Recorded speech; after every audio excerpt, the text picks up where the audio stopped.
The story of the Ark of the Covenant and David. The Ark of the Covenant was a sacred chest that contained the Ten Commandments, and it was believed to be the dwelling place of God's presence.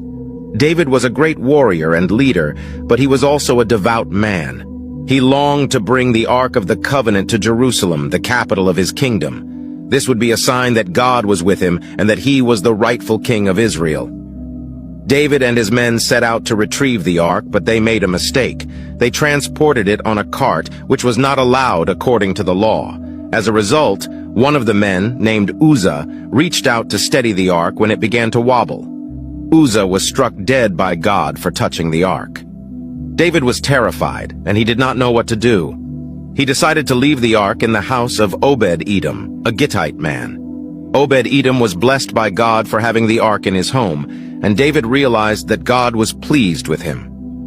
After 3 months, David decided to bring the ark to Jerusalem. This time he did it correctly, transporting the ark on the shoulders of the Levites as the law required.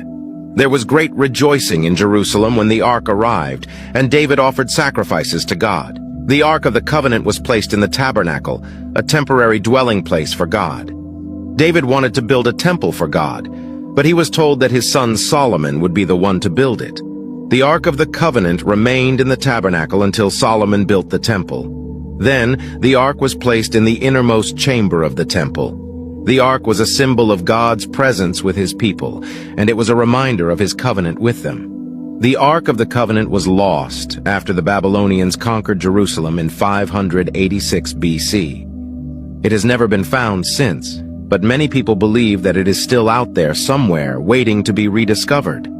The story of the Ark of the Covenant and David is a powerful reminder of God's presence and his covenant with his people. It is also a reminder of the importance of obedience to God's commands.